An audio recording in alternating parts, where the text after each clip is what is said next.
ओम शांति। अॼु ॾींहुं मिले तारीख़ 18/3/2025। अॼु मिठा मिठा बाप जरा चवनि था मिठी मिठी ॿार, हिन समय तव्हांजी जीवन ॾाढी अमूल्य आहे। छो जी तव्हां हद खां निकिरी बेहद में आया आहियो। तव्हां ॼाणंदा आहियो असां हिन जगत जो कल्याण करणु आया आहियूं। हाणे असां हद खां निकिरी बेहद में आया आहियूं हिन दुनिया जो कल्याण करणु। ऐं प्रश्न बाप जी वर्सी जो अधिकार कंहिं पुरुषार्थ सां प्राप्त थींदो। उत्तर आहे सदा भाई भाई जी दृष्टि रहे, स्त्री पुरुष जो भान आहे उहो निकिरी वञे, तॾहिं बाप जी वर्सी जो पूरो अधिकार प्राप्त थिए। परंतु स्त्री पुरुष जो भान व इहा दृष्टि निकिरणु ॾाढी मुश्किल आहे। इन जे लाइ देही अभिमानी ठहिण जो अभ्यास खपे, ताकी स्त्री पुरुष जो भान निकिरी वञे। जॾहिं बाप जा ॿार ठहींदा तॾहिं वरसो मिलंदो। जॾहिं असां बाप जा ॿार ठाहींदासीं तॾहिं वरसो मिलंदो। बाप जो ॿार ठहिण लाइ आत्मा सम्झणो ई पवंदो। हिकु बाप जी यादि सां सतो प्रधान ठहिण वारा ई मुक्ति, जीवन मुक्ति जो वरसो प्राप्त कंदा, पाईंदा।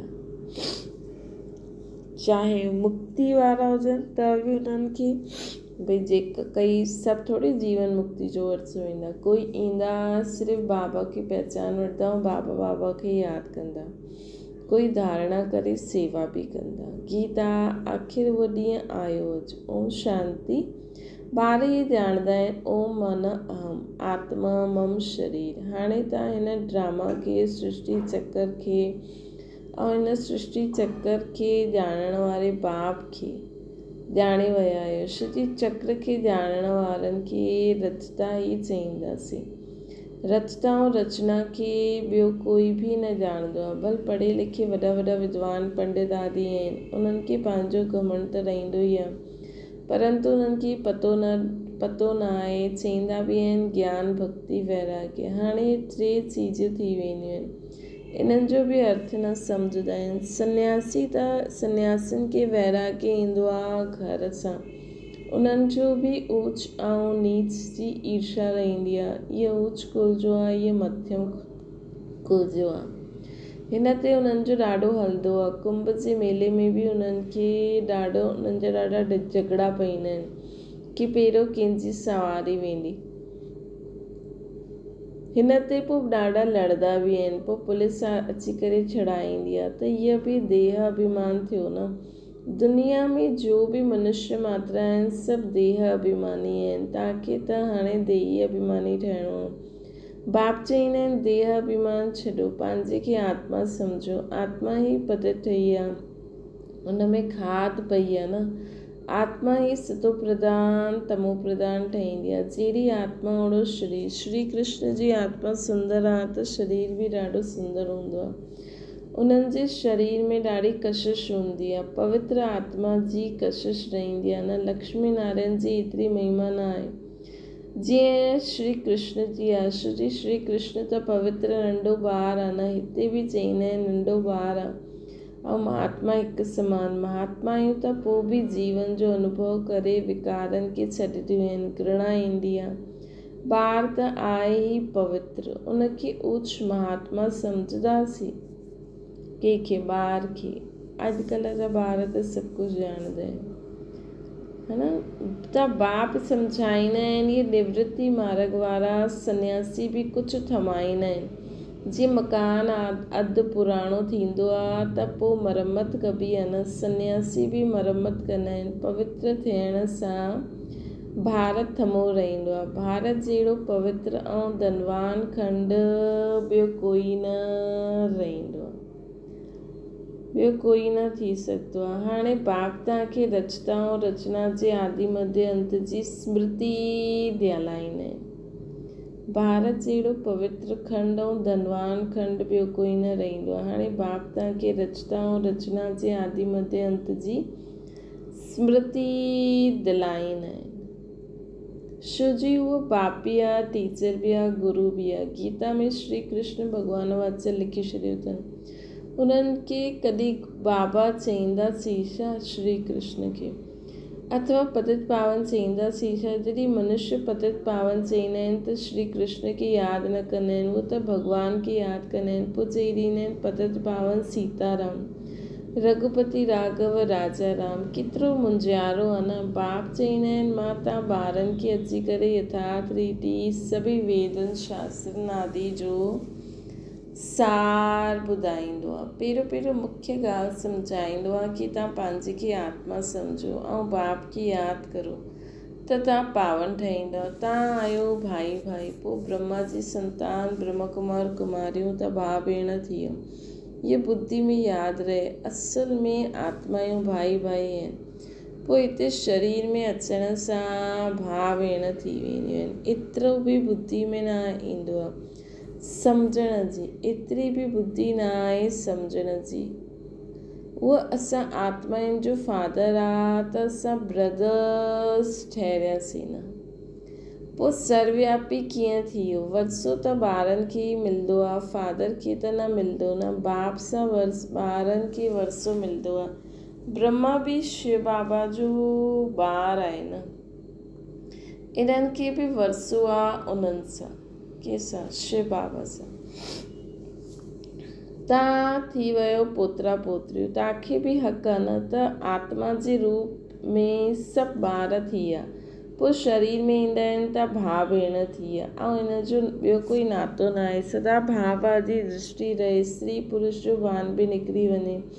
जॾहिं मेल फीमेल ॿई चईंदा आहियो ओ गॉड फादर त भाउ भेण थी वियो न। भाउ भेण तॾहिं थींदव जॾहिं बाप संगम ते अची करे रचना रचंदा आहिनि। परंतु स्त्री पुरुष जी दृष्टि ॾाढी मुश्किल निकिरंदी आहे। बाप चईंदा आहिनि तव्हांखे देही अभिमानी ठहिणो आहे। बाप जा ॿार ठहींदव तॾहिं ई वरसो मिलंदव न। मामेकम यादि करो त सतो प्रधान ठहींदव। सतो प्रधान ठहिण बग़ैर तव्हां वापसि मुक्ति जाम जीवन मुक्ति धाम में न वञी सघंदव बिना सजा खाए, है न। ये युक्ति सन्यासी आदि कॾहिं न ॿुधाईंदा आहिनि कि जेसिताईं सतो प्रधान न ठहींदव तेसिताईं बिना सजा खाए मुक्तिधाम जीवन मुक्तिधाम में न वेंदव। ये युक्ति सन्यासी न ॿुधाईंदा आहिनि, इहा बाबा ई अची करे ॿुधाईंदा आहिनि।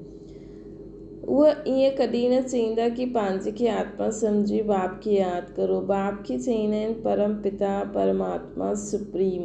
आत्मा त सभिनि खे चइबो आहे परंतु उन्हनि खे परमात्मा चइबो आहे। उहो बाप चईंदा आहिनि ॿार मां आयो आहियां तव्हां ॿारनि वटि, असांखे ॻाल्हाइण लाइ मुख त खपे न। अॼुकल्ह ॾिसो जाते ताते गऊमुख ज़रूरु रखंदा आहिनि। पोइ चईंदा आहिनि गऊमुख सां अमृत निकिरंदो आहे। वास्तव में अमृत खे चइबो आहे, अमृत चइबो आहे ज्ञान खे। ज्ञान अमृत मुख सां निकितो। पाणी जी त हिन में ॻाल्हि ई न आहे। इहे गऊ माता बि आहे। बाबा हिननि में प्रवेश थियल आहिनि। बाबा इन्हनि द्वारा तव्हांखे पंहिंजो ठाहींदा आहिनि। इन सां ज्ञान निकिरंदो आहे न। परंतु उन्हनि त पथर जो ठाहे छॾियो, हुन में मुख ठाहे छॾियो, जाता खां पाणी निकिरंदो आहे। उहो त भक्ति जी रस्म थी वई। यथार्थ ॻाल्हियूं तव्हां ॼाणंदा आहियो। भीष्म पितामह आदि खे बि तव्हां कुमारियुनि भाण लॻायो त तव्हां ब्रह्म कुमार कुमारियूं आहियो न। त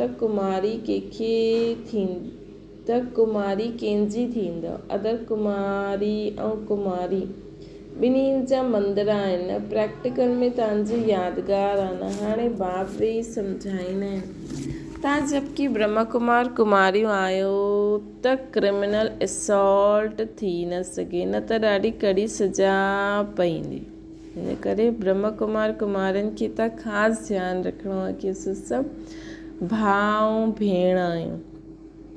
ॿियो कोई बि संबंध न रखिणो आहे। देह अभिमान में अचण सां इहे भुलिजी वेंदा आहिनि कि असां भाउ भेण आहियूं। इहे बि बीकी आहे न, असां बि बीकी आहियूं त विकार जी दृष्टि वञी न सघे। परंतु आसरी संप्रदाय जा मनुष्य विकार बग़ैर रही न सघंदा आहिनि त विघ्न विझंदा आहिनि। हाणे तव्हां ब्रह्म कुमार कुमारियुनि खे बाप सां वरसो मिलंदो आहे। बाप जी श्रीमत ते हलणो आहे, पवित्र ठहिणो आहे। ये हिन विकारी मृत्यु लोक जो अंतिम जन्म इहे बि कोई ॼाणंदा न आहिनि। अमर लोक में विकार कोई हूंदो न आहे। उन्हनि खे चइबो आहे सतो प्रधान संपूर्ण निर्विकारी दुनिया। हिते त इहे त आहे तमो प्रधान संपूर्ण विकारी दुनिया। ॻाईंदा बि आहिनि उहे संपूर्ण निर्विकारी, असां विकारी पापी। संपूर्ण निर्विकारनि जी पूजा कंदा आहिनि। बाप सम्झाईंदा आहिनि तव्हां भारतवासी ई पूज्यस पुजारी ठहींदा आहियो। हिन समय भक्ति जो प्रभाव ॾाढो आहे। भगत भॻवान खे यादि कंदा आहिनि कि अची करे भक्ति जो फल ॾियो, है न। भक्ति में छा हाल थी वियो आहे? बाबा सम्झाईंदा आहिनि मुख्य धर्म ई 4 आहिनि। 4 धर्मनि जा शास्त्र आहिनि। हिन समय भक्ति जो प्रभाव केॾो आहे। भगत भॻवान खे यादि कंदा आहिनि कि अची करे भक्ति जो फल ॾियो। भक्ति में छा हाल थी वियो आहे? बाबा सम्झाईंदा आहिनि मुख्य धर्म शास्त्र 4 आहिनि। हिकु त डीटीज़म, हिन में ब्राह्मण देवता क्षत्रिय टई अची विया। बाबा ब्राह्मण धर्म स्थापना कंदा आहिनि। ब्राह्मणनि जी चोटी संगम युग जी आहे न। तव्हां ब्राह्मण हाणे पुरुषोत्तम ठहो था। ब्राह्मण ठहियो पोइ देवता ठहींदा। उहे ब्राह्मण बि विकारी आहिनि। उहे बि हिन ब्राह्मणनि जे अॻियां नमस्ते कंदा आहिनि। ब्राह्मण देवी देवता ऐं नमो चईंदा आहियूं न। छो जी सम्झंदा आहिनि उहे ब्रह्मा जी संतान हुया। असां त ब्रह्मा जी संतान न आहियूं न, है न। उहे सम्झंदा आहिनि कि ब्रह्मा जी संतान आहियूं त ब्राह्मण देवी देवता नम चईंदा आहिनि। असां त ब्रह्मा जी संतान न आहियूं। हाणे तव्हां ब्रह्मा जी संतान आहियो, तव्हांखे सभु नम कंदा न। तव्हां पोइ देवी देवता ठहींदव। हाणे तव्हां ब्रह्म कुमार कुमारियूं ठहिया आहियो, पोइ देवी कुमार कुमारियूं ठहींदासीं। हिन समय तव्हांजी जीवन ॾाढी ॾाढी अमूल्य आहे। छो जी तव्हां जगत जी मातायूं ॻायल आहियो न। तव्हां हद खां निकिरी करे बेहद में आया आहियो। तव्हां ॼाणंदा आहियो असां हिन जगत जो कल्याण करण वारा आहियूं त हर हिकु जगत अम्बा जगत पिता ठहिरियो। हिन नर्क में मनुष्य ॾाढा दुखी आहिनि। असां उन्हनि जी रिवानी सेवा करण आया आहियूं।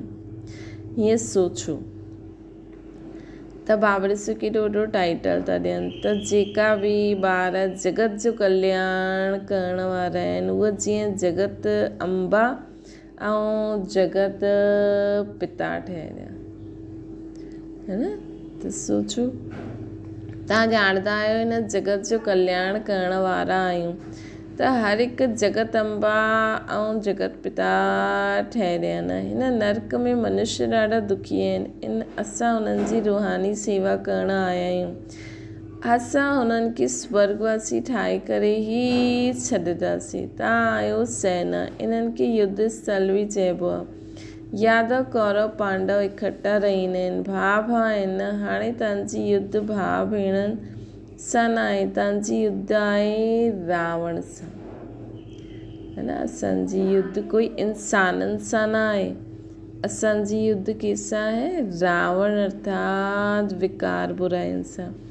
भाउ भेणनि खे तव्हां सम्झाईंदा आहियो मनुष्य खां देवता ठाहिण लाइ त बाप सम्झाईंदा आहिनि देह से देह जे सभु संबंध छॾंदा वञो। इहा पुराणी दुनिया आहे न। केतिरा वॾा वॾा डैम केनाल्स आदि ठाहींदा आहिनि। छो जी पाणी न आहे। प्रजा ॾाढी वधे थी। हुते त तव्हां रहंदा ई थोरा आहियो न। नदियुनि जे पाणी में ढेर रहंदो आहे। अनाज बि ॾाढो रहंदो आहे हुते। हिते त हिन धरती ते करोड़ो मनुष्य आहे, है न।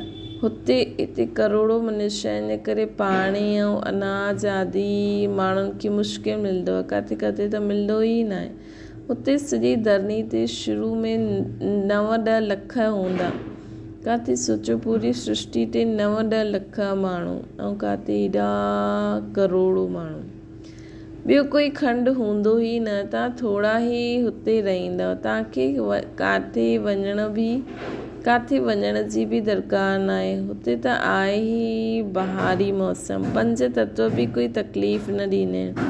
ऑर्डर ते रहंदा आहिनि। दुख जो नाम ई न आहे। उहा आहे ई बहिश्त, उहा आहे ई बहिश्त। हाणे त दोजक आहे न, इहो शुरू थींदो आहे विच सां।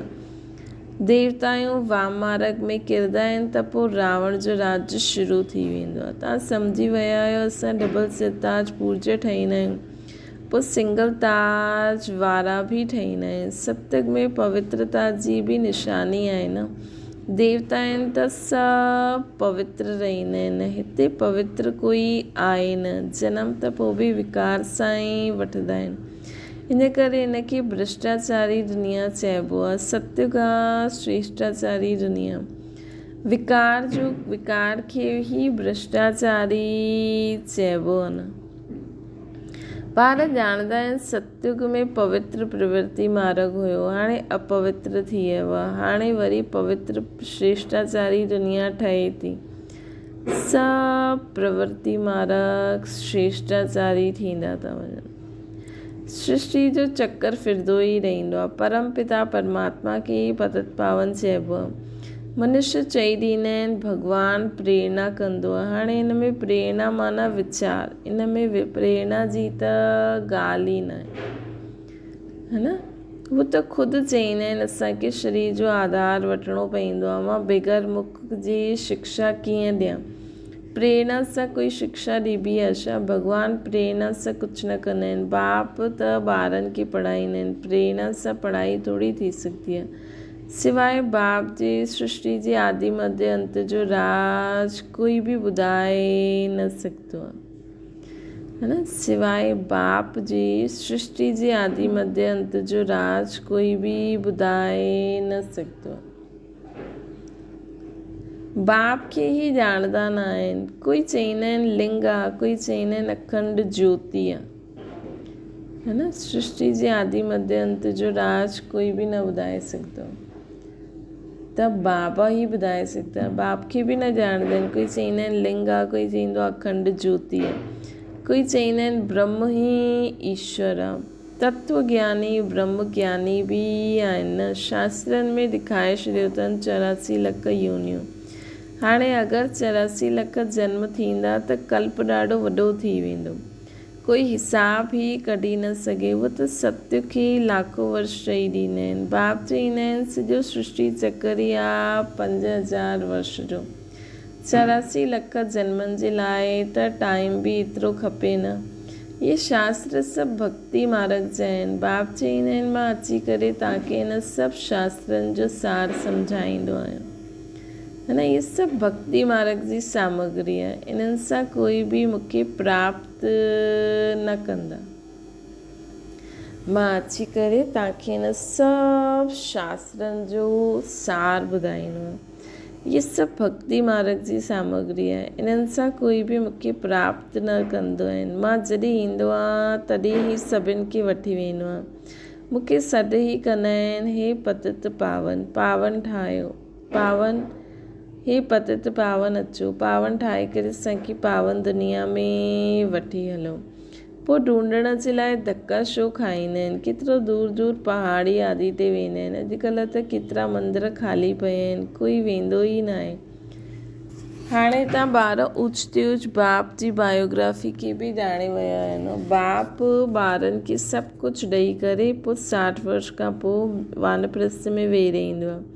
ये रस्म बि हाणे खां ई निकिती, त्योहार बि सभु हाणे जा ई आहिनि। तव्हां ॼाणंदा आहियो हाणे असां संगम ते बीठा आहियूं, राति खां पोइ ॾींहुं थींदो आहे न। हाणे त घोर अंधियारो थी वियो आहे। ॻाईंदा बि आहिनि न, ज्ञान सूर्य प्रगटिया अज्ञान अंधेर विनाश। तव्हां ॿारनि खे ऐं रचना, तव्हां बाप खे ऐं रचना जे आदि मध्य अंत खे हाणे ॼाणंदा आहियो। जीअं बाप नॉलेजफुल आहे, तव्हां बि मास्टर नॉलेजफुल आहियो। तव्हां ॿारनि खे बाप सां वरसो मिलंदो आहे बेहद जे सुख जो, न। असांखे कहिड़ो वरसो मिलंदो आहे? बेहद जे सुख जो वरसो मिलंदो आहे। लौकिक बाप सां त हद जो वरसो मिलंदो आहे न। असांखे त बाप सां बेहद जो सुख जो वरसो मिलंदो आहे। जंहिंसां तव्हां लौकिक बाप सां त हद जो वरसो मिलंदो, जंहिंसां त अल्पकाल जो सुख मिलंदो आहे। जेके सन्यासी कागविष्ट समान सुख चई ॾींदा आहिनि उहो पोइ हिते अची करे सुख जे लाइ पुरुषारथ करे न सघनि। जेका माण्हू चईंदा आहिनि सुख कागविष्ट समान आहे उहो हिते सदा जे सुख जे लाइ पुरुषारथ करे न सघनि। इहे बि हठ योग आहे। तव्हां आहियो उन्हनि जो आहे हठ योग, तव्हांजो आहे राजयोग। तव्हांजो योग आहे बाप सां गॾु, उन्हनि जो आहे तत्वनि सां गॾु योग। इहे बि ड्रामो ठहियलु आहे न। उन्हनि जो तत्वनि सां गॾु योग आहे, असांजो बाप सां गॾु योग आहे। इहे बि ड्रामो ठहियलु आहे। अच्छा मीठे मीठे सिके लदे ॿारनि प्रति माता पिता बाप दादा जो यादि प्यार ऐं गुड मॉर्निंग। रूहानी बाप जी सभिनि रूहानी ॿारनि खे नमस्ते। असांजी बि रूहानी माता पिता बाप दादा खे यादि प्यार गुड मॉर्निंग ऐं नमस्ते। बाबा धारणा जे लाइ मुख्य सारा पंहिंजे लाइ पावन ठहिण लाइ ख़ुदि खे आत्मा भाव आहे सम्झो। पोइ ब्रह्मा बाप जी संतान असां भाउ भेण आहियूं। ये दृष्टि पक्की करणी आहे। आत्मा और शरीर ॿिन्हिनि खे पावन सतो प्रधान ठाहिणो आहे। देह अभिमान छॾे ॾियणो आहे। ॿियो आहे मास्टर नॉलेजफुल ठही सभिनि खे रचना ऐं रचना जो ज्ञान ॿुधाए करे घोर अंधियारे सां कढणो। मास्टर नॉलेजफुल ठही सभिनि खे रचना ऐं रचना जो ज्ञान ॿुधाए करे घोर अंधियारे सां कढणो। सभिनि खे ज्ञान ॾेई करे हाणे घोर अंधियारे सां कढणो। कहिड़ो अज्ञान जे अंधियारे सां कढणो। नरकवासी मनुष्यनि खे रूहानी सेवा करे स्वर्गवासी ठाहिणो। वरदाना मास्टर ज्ञान सागर ठही ज्ञान जी गहराई में वञण वारा अनुभवी रूपी रत्ननि सां संपन्न ठहो। जो ॿार ज्ञान जी गहराई में वेंदा आहिनि उहे अनुभवी रूपी रत्ननि सां संपन्न ठहींदा आहिनि। जो ॿार ज्ञान जी गहराई में वेंदा आहिनि उहे अनुभवी रूपी रत्ननि सां संपन्न ठहींदा आहिनि। हिकु आहे ज्ञान ॿुधणु, ॿियो आहे ॿुधाइणु, ॿियो आहे अनुभवी मूर्त ठहिणु, है न। हिकु आहे ज्ञान ॿुधणु, ॿियो आहे ॿुधाइणु, टियों आहे अनुभवी मूर्त ठहिणु। जैसे बाबा हिक में ज्ञान ॿुधणु ॿुधाइणु चई ऐं पोइ अनुभवी मूर्त ठाहिणु। अनुभवी सदा अविनाशी ऐं निर्विघ्न रहींदा आहिनि। उन्हनि खे कोई बि हिलाए न सघंदो। अनुभवियुनि जे अॻियां माया जी कोई बि कोशिशि सफल न थी सघंदी। अनुभवी कॾहिं धोखो बि न खाई सघंदो। इन करे अनुभवनि खे वधाईंदे हुए हर गुण जे अनुभवी मूर्त ठहो। मनन शक्ति द्वारा शुद्ध संकल्पन जो स्टॉक जमा करो। स्लोगन आहे फ़रिश्तो हुआ जो देह जे सूक्ष्म अभिमान जे संबंध सां बि न्यारो हुजे। फ़रिश्तो उहो हूंदो आहे जो हिन देह जे सूक्ष्म अभिमान, देह जो सूक्ष्म अभिमान कहिड़ो आहे कि जो असांजी विशेषताऊं जो बाबा जी देन आहिनि उन्हनि जो बि अभिमान करणु।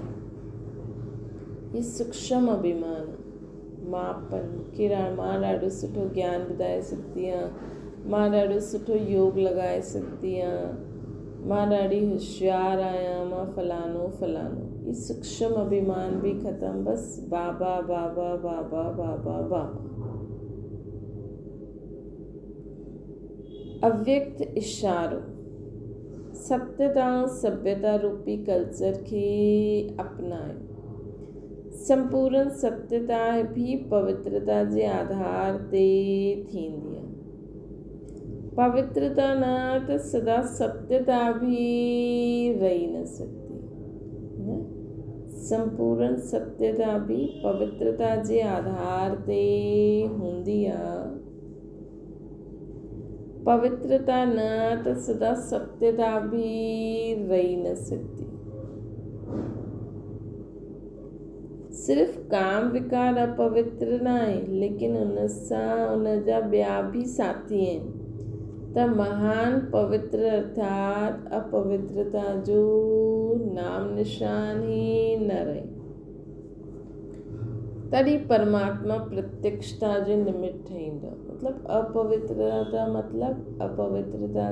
अपवित्रता जो नाम निशान न मतिलबु हिकदमि अपवित्रता जी अविद्या थी वञे, है न, अपवित्रता जी अविद्या थी वञे। अच्छा, ओम शांति। बाबा खे यादि करो।